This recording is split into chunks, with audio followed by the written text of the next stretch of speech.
yung aming ulam. Yung sinigang na salmon. Yung head ng salmon, ayan.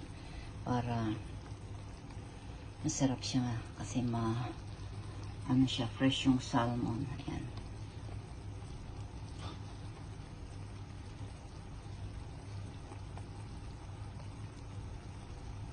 Yan. At saka ito, yan yung tanghalian ngayon. So, kain tayo. Rice. Ayan, bagong saing siya.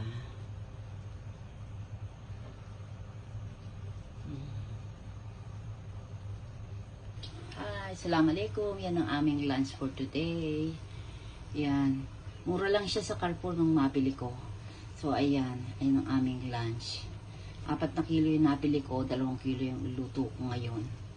Kasi hindi nila pinalatan dahil, ano daw yan, maliliit. Kaya hindi nila pinapalatan pag maliit.